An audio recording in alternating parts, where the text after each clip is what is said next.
Bismillahirrahmanirrahim.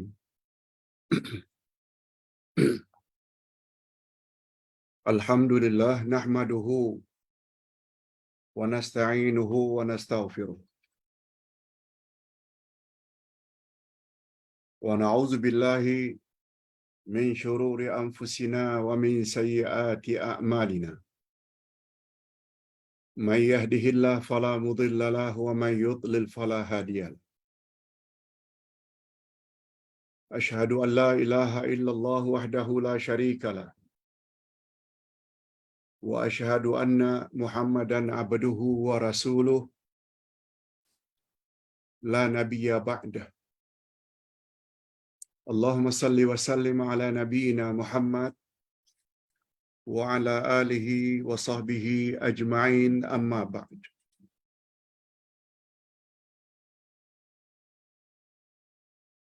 Hadirin dan hadirat serta para pemirsa yang saya hormati. Assalamualaikum warahmatullahi wabarakatuh.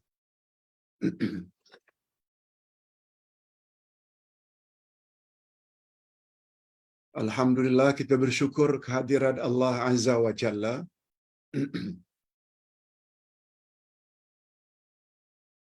karena berkat taufiknya kita dapat bersama sekali lagi pada hari terakhir untuk minggu ini, sebab setelah kuliah ini Ustaz akan berangkat keluar kota insya-Allah, dan kita akan sambung biiznillah pada hari Ahad nanti. Jadi esok Jumaat cuti, itu pun telah kita ganti pelajaran Jumaat esok itu pada hari Selasa yang lalu. Sabtu cuti sebab masih lagi berada di luar Kuala Lumpur. Sabtu malam insya-Allah Ustaz akan balik dan kita jumpa hari Ahad dua kuliah, kuliah subuh dan kuliah duha. Insya-Allah.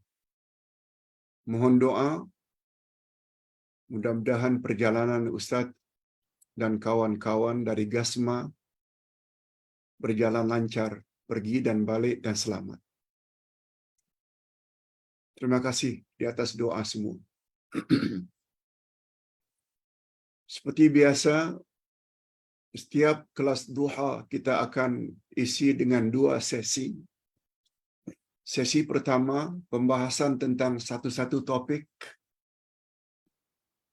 Dan yang kedua, menjawab beberapa soalan para jemaah.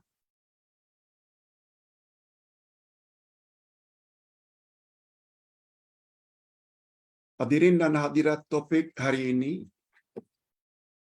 berdasarkan kitab Ke Arah Memahami Al-Quran dan Al-Hadis Jilid 5. Pelajaran yang ke-123. 123. Muka surat 29. Tajuknya kebencian kufar terhadap Muslim. Kita ingin tahu apa yang Allah katakan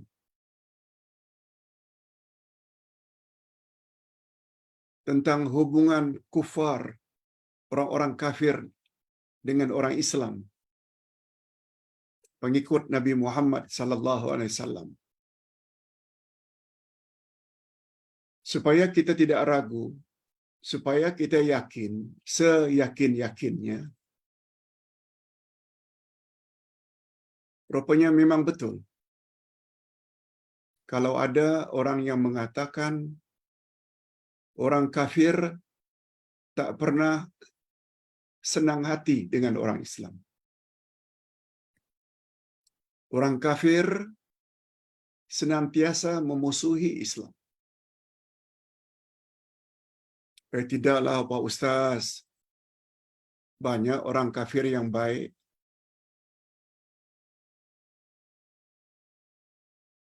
Malah ada yang mengatakan orang kafir yang baik sebagai pemimpin adalah lebih baik daripada orang Islam bila orang Islam itu tidak baik. Salah. Salah sangat. Itu adalah pandangan Syiah, bukan Ahlus Sunnah wal Jamaah. Bila ditanya mengapa Pak Ustaz? Sebab Allah Subhanahu wa taala berfirman pada ayat 120 121 dari surat Al-Baqarah bahwa orang-orang kafir itu sekali-kali tak akan mungkin reda atau suka kepada kamu. Allah yang cakap, bukan Abdullah yang cakap.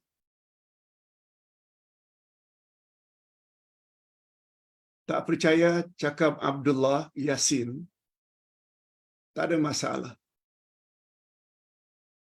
Tapi bila sampai tak percaya cakap Allah, rosak akidah anda. Semua kandungan Quran benar belaka. Cuba dengar baik-baik apa kata Allah. A'udzubillahi minasyaitonirrajim. Walan tarda ankal yahudu walan nasara hatta tattabi'a millatahum.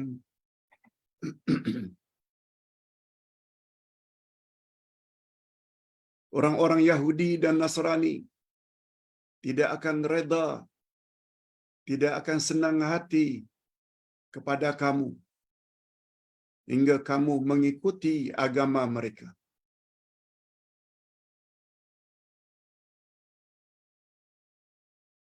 Qul inna hudallahi huwal huda. Katakan hai Muhammad kepada mereka, sesungguhnya petunjuk Allah itulah petunjuk yang benar. Ini panduan Allah yang mengatakan orang kafir itu mustahil tak akan mungkin suka kepada kamu hai orang Islam. Itulah dia yang benar. Wala in ittaba'ta ahwa'ahum ba'dallazi ja'aka minal ilm. Dan sesungguhnya jika kamu mengikuti hawa nafsu atau kemahuan orang-orang kafir itu setelah pengetahuan datang kepadamu bahwa mereka memang tak suka pada kamu, tapi kamu ikut juga kehendak telunjuk orang kafir.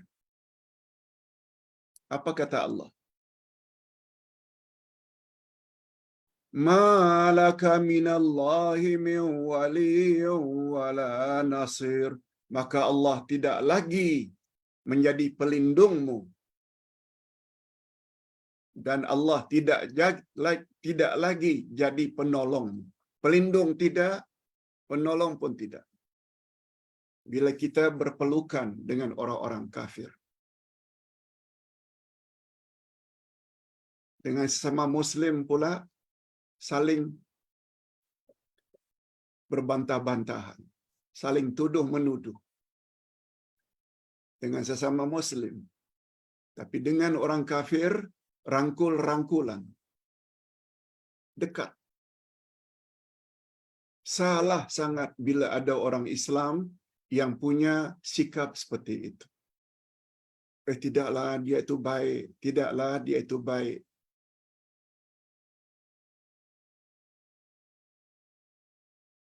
Tak tahukah Muslim tersebut?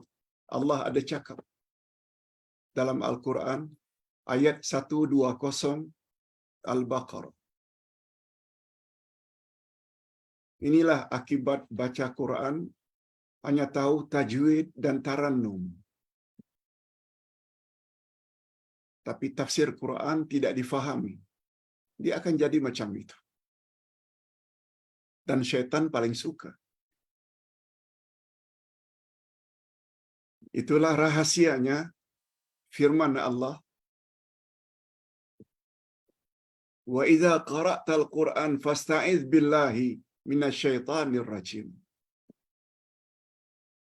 Bila kamu akan baca Quran, kamu mesti minta perlindungan pada Allah dari gangguan syaitan.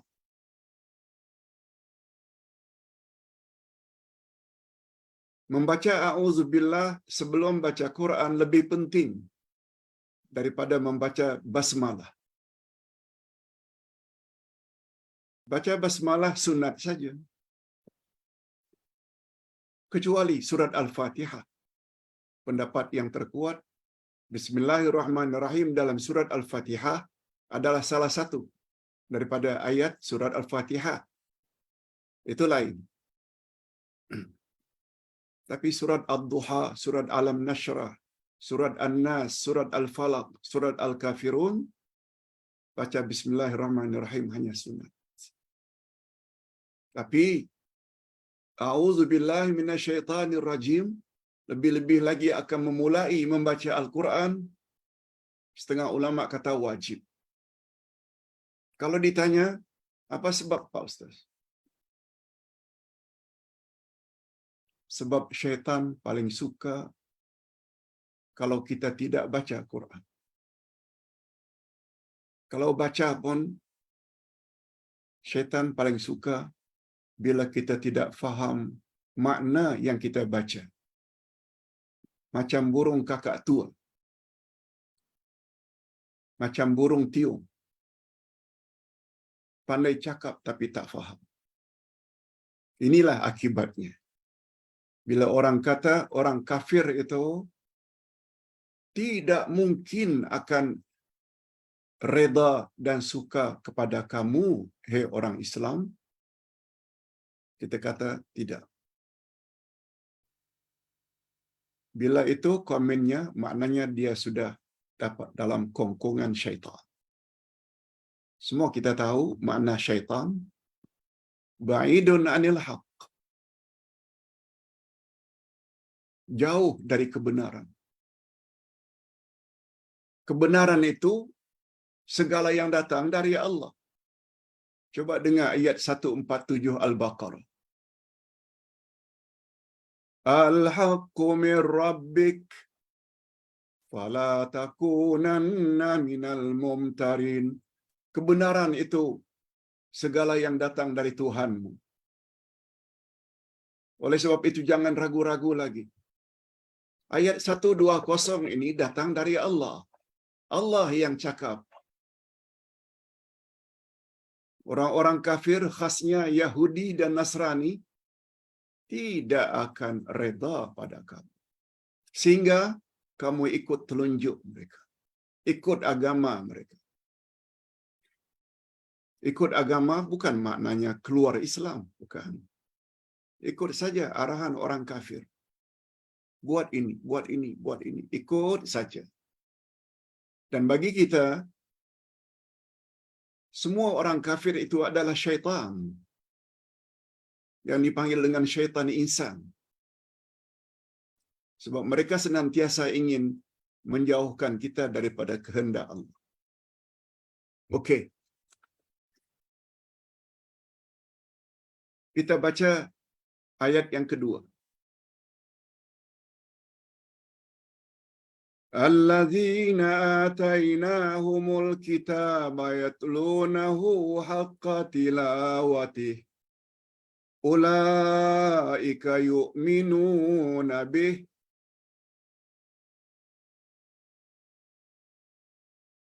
Wa man yakfur bihi faulaika humul khasirun. Orang-orang yang telah kami beri Alkitab kepadanya. Mereka membacanya dengan bacaan yang sebenarnya. Mereka itu beriman kepadanya. dan barang siapa yang ingkar kepadanya, maka mereka itulah orang-orang yang merugi. Maksudnya, Yahudi dan Nasrani juga pernah dapat kitab Taurat dan Injil. Kita tak nafikan ada juga di antara mereka yang beriman kepada Taurat dan Injil. Ekoran daripada keimanan mereka terhadap kandungan Quran dan Injil yang sebenar, mereka akhirnya terima Muhammad.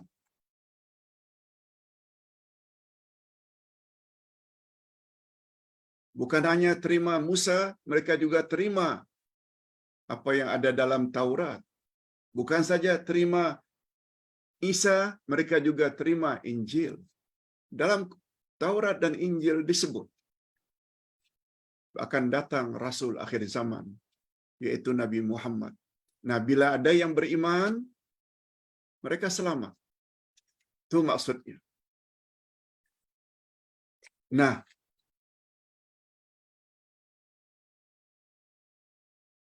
untuk memastikan, kita tahu tafsiran ayat di atas, ayat 120, 121, kita ringkaskan. Di antara kesimpulan yang dapat diambil dari ayat di atas, apa dia? Dia punya kesimpulan. Ustaz tulis dalam buku ini, ada 7 kesimpulan. Subhanallah, 7. Kita sebut secara ringkas. Pertama sekali, kesimpulan yang dapat diambil dari ayat di atas, kebencian ahli kitab, khasnya Yahudi dan Nasrani, terhadap Islam itu bersifat abadi, kekal abadi. Dari mana, Pak Ustaz, kesimpulan itu dapat diambil? Dari perkataan lan tarda. Itu sebabnya menafsirkan Quran dengan tepat, penafsir tersebut mesti faham bahasa Arab. Mesti faham grammar bahasa Arab, kawaid atau kaidah bahasa Arab. Allah gunakan penafian lan, bukan la, bukan lam, tapi lan. Faedah huruf lam itu adalah harfun nafi lil abad. Huruf menyatakan abadi selama-lamanya.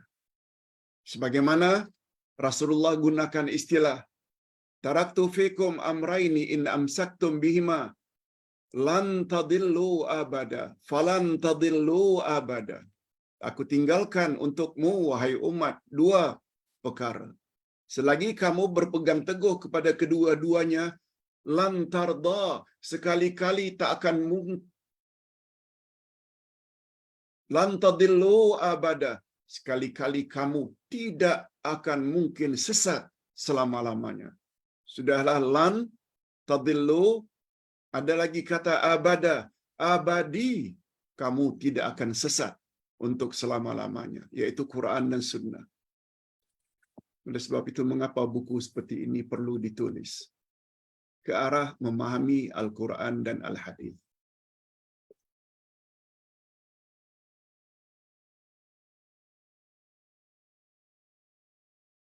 Itu yang pertama. Dengan kata lain, impossible. Bahasa Arabnya mustahil. Orang kafir itu reda kepada orang Islam.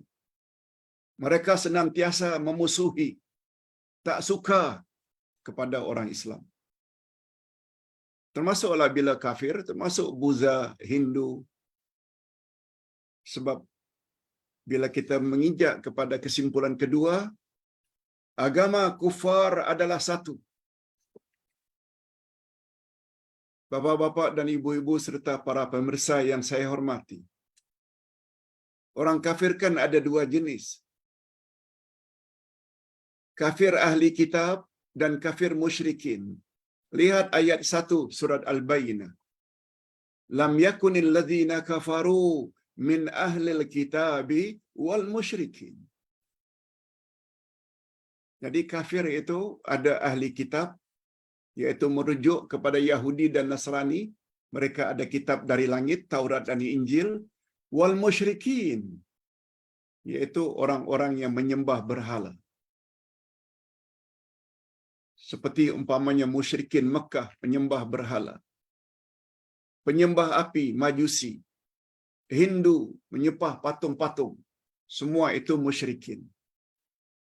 Jadi sama ada kafir ahli kitab Yahudi dan Nasrani ditambah Yahudi, Majusi dan mereka sebenarnya satu. Satu dalam apa, Pak Ustaz? Bila ditanya satu dalam apa? Satu dalam sama-sama memusuhi Islam. Bukan Yahudi dan Nasrani saja.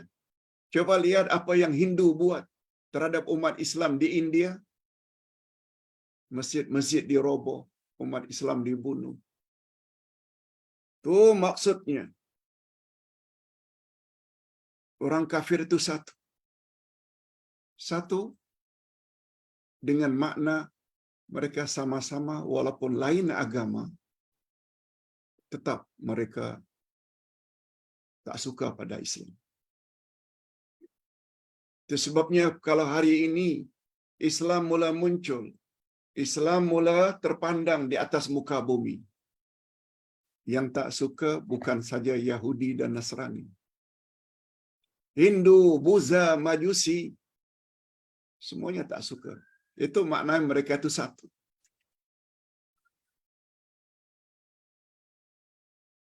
Nah, bila kita berpindah kepada kesimpulan yang ketiga, bila Pak Ustaz kebencian orang-orang kafir itu baru berakhir? Nah, itu sebabnya Allah sebut lan tardankal yahudu walan nasara hatta tattabi'a millatahum. Sekali-kali Yahudi dan Nasrani tidak akan reda pada kamu, hai umat Islam. Sehingga kamu ikut agama mereka. Nah, faedah perkataan hatta ini, yang bahasa kita sehingga, dia punya faedah huruf hatta ini, harfun lil ghayah. Harfun lil ghayah maknanya huruf untuk menyatakan berakhirnya sesuatu. Ustaz buat contoh. Bila kamu akan mendirikan salat, kamu hendaklah beruduk dengan membasuh muka. Kemudian memasuh tanganmu hingga ke siku. Hatta hingga ke siku. Maknanya uduk baru sah bila air itu sampai ke siku. Kalau lebih lagi bagus. Kurang tak boleh. Kalau kurang dari siku, tak sah. Jadi hatta membawa makna berakhirnya sesuatu. Jadi bila ditanya, bila berakhirnya kebencian orang-orang kafir terhadap Islam, ada masanya. Bila kamu ikut telunjuk mereka.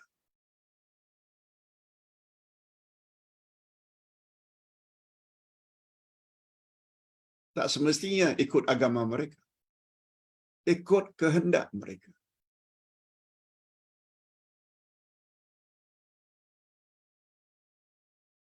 Sesuaikanlah ayat ini dengan apa yang terjadi pada hari ini.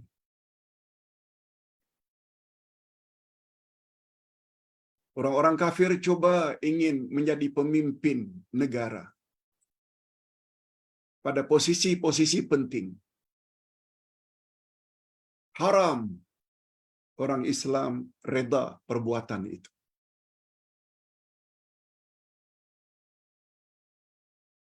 Mereka akan berusaha agar Islam jangan maju dengan bermacam-macam cara. Tak perlu Ustaz sebut di sini.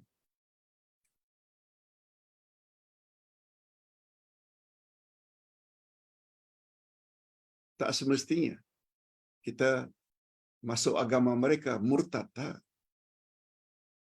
Boleh kekal dalam Islam, tapi ikut kehendak kami. Itu baru berakhir kebencian mereka. Dan orang tersebut mereka sangat sayangi.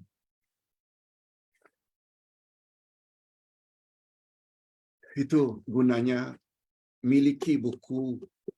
Dengar saja tak cukup.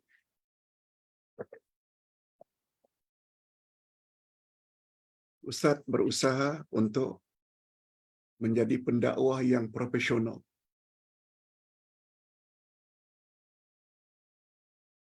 Cakap, bawa dalil, bukan hanya sebut, tulis.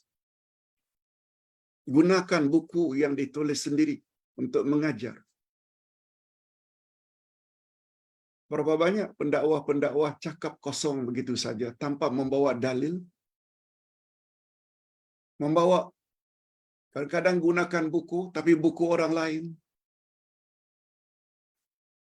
Boleh, tak salah. Tapi beza bila buku yang kita ajar kita tulis sendiri. Dan nulis ini bukan asal tulis. Cari referensi dari 5, 6, 7, 10 kitab-kitab dibaca, baru tulis. Tapi sayangnya, kita belajar buku pun tak punya. Allahu Akbar. Di mana letak kesungguhan?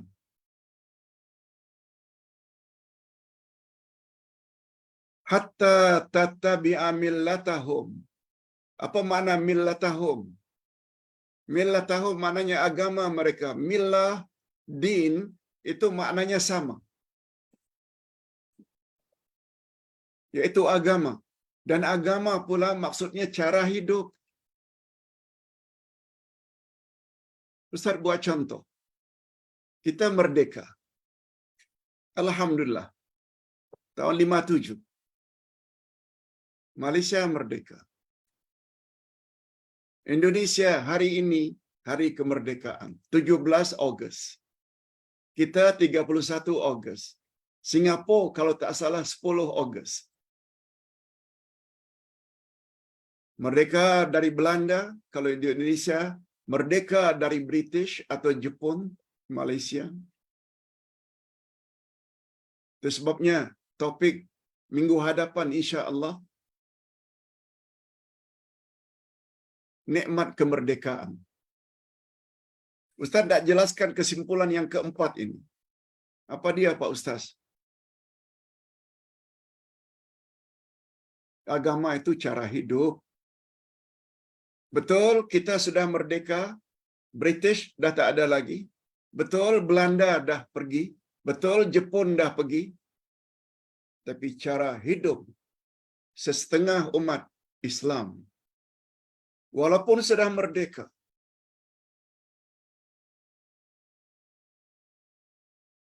berapa banyak dulu-dulunya sudah merdeka. Pembesar-pembesar kita, terutama dari kalangan tentera, minum arak.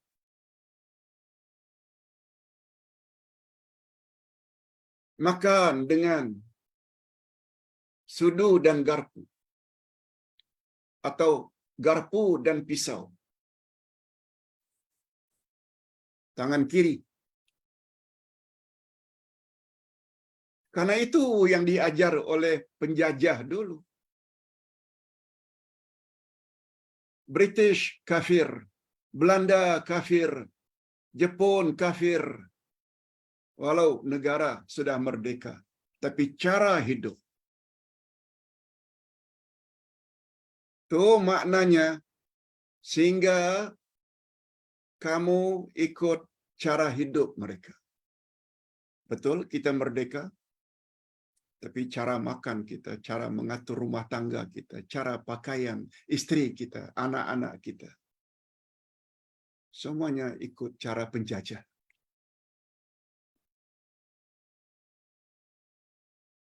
Setuju atau tak setuju, ini ilmu yang Ustaz ingin sampaikan kepada jemaah yang dikasihi sekalian, supaya kita selamat dunia, selamat di alam kubur, dan selamat di akhirat. Tak percaya cakap Ustaz tak mengapa. Tapi jangan sampai tak percaya cakap Allah. Dan cakap Allah itu Quran. Quran bahasa Arab. Kita alhamdulillah ada sedikit latar belakang bahasa Arab. Coba selamatkan para jemaah. Kesimpulan yang kelima, khitab kepada Nabi dan umatnya. Khitab maknanya target. Ayat ini targetnya kepada Nabi. Sebab ada perkataan angka. Walan tarda ankal yahudu walan nasara. Sekali-kali tidak akan reda kepadamu, Muhammad, angka.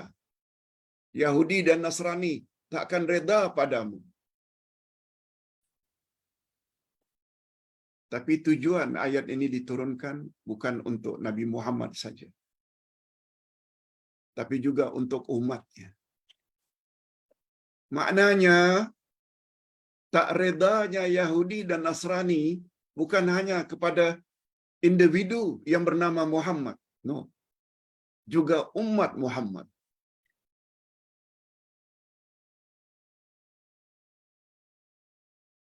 Itu sebabnya kita perlu ambil pengajaran. Apalagi kita selalu Ustaz sebut kaedah dalam ilmu tafsir. Al-ibrah bi umumil alfaz la bi khususil asbab. Segala pengajaran dalam Al-Quran seumum lafaznya.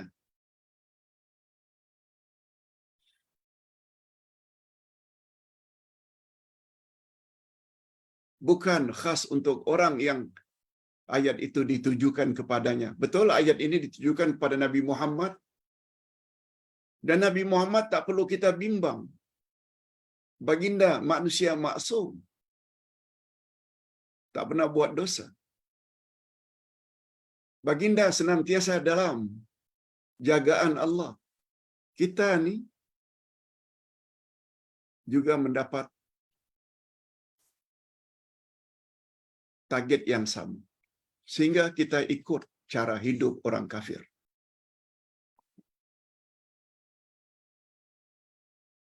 Nah sekarang bila kita teruskan ayat tadi, sesungguhnya petunjuk Allah itulah petunjuk yang benar.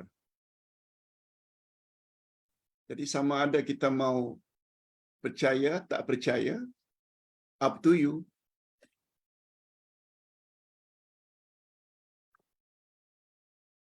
Barang siapa yang mau jadikan ayat ini sebagai panduan, apa yang Allah kata benar belaka, alhamdulillah. Yang beruntung, dia juga. Bila tak percaya, yang rugi dia juga.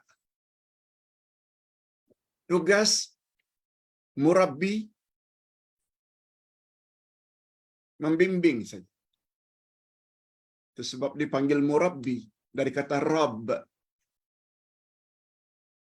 Rabba yurabbi. Membimbing. Murabbi orang yang membimbing. Kaitannya dengan Rabb, membimbing agar menjadi insan-insan yang diridai oleh Rabb Allah.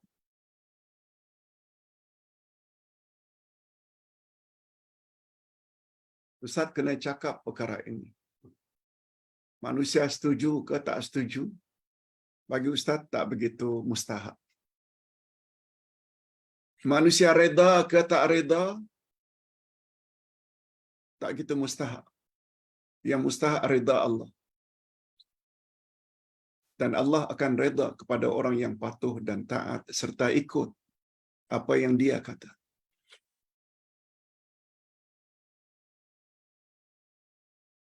Itu yang keenam.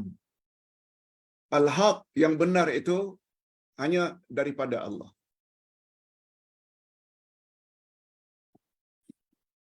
Nah, yang terakhir, yang ketujuh. Pengetahuan tentang Al-Quran dan As-Sunnah. Perkataan al-ilm dalam ayat di atas. Wala ini taba'ta ahwa'ahum ba'dal ladzi ja'aka minal ilmi. Bila engkau, hai Muhammad, bila engkau, hai umat Muhammad, ikut hawa nafsu orang-orang kafir tadi, padahal telah datang ilmu kepada engkau. Apa maknanya ilmu? Yaitu Al-Quran. Bagi kita, sebagai umat Nabi Muhammad, Quran dan hadis. Di sini perlunya ada buku macam ini.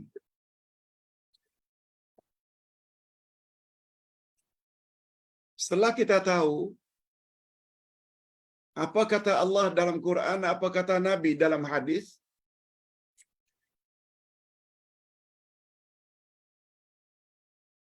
kita tetap menyukai orang kafir,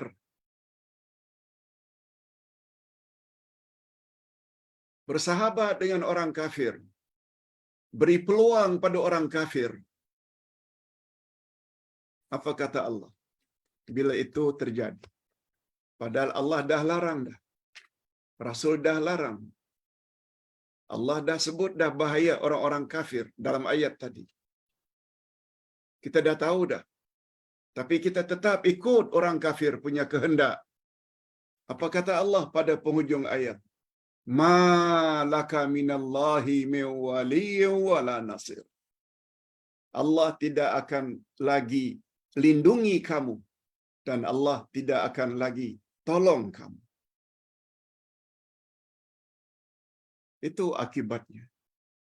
Bila cakap Allah, cakap Rasul, kita tak mau ikut. Kita lebih suka ikut telunjuk orang kafir. Kita tak akan dapat perlindungan daripada Allah dan Allah tidak akan tolong kita. Na'udzubillah. Kita pasti akan rugi. Nah, berikut ini Ustaz kira kita boleh baca sendiri sebab perkara ini sudah Ustaz jelas berkali-kali, yaitu apakah kewajiban kita terhadap Al-Quran. Semua kita tahu kewajiban kita terhadap Al-Quran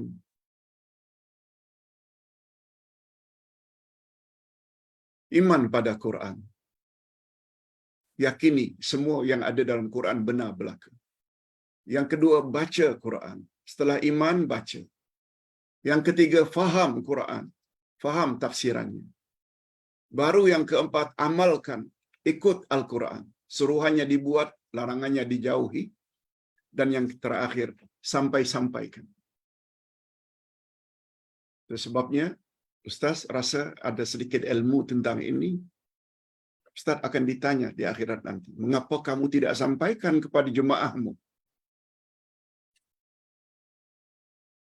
Itu sebabnya perlu pergi ke pantai timur, perlu pergi ke selatan, perlu pergi ke utara untuk menyampaikan apa yang kita tahu dalam rombongan GASMA, Gabungan Ahlus Sunnah Malaysia, GASMA. InsyaAllah malam ini akan ada di Kuala Kangsar hingga esok sampai Jumaat. Berikutnya baru ke Ipoh dan beberapa tempat lainnya. Tolong doakan mudah-mudahan perjalanan Ustaz selamat dan lancar Mengapa selalu pergi, Pak Ustaz? Karena kewajiban yang kelima ayat Al-Quran mesti sampaikan. Buatlah semampu yang boleh.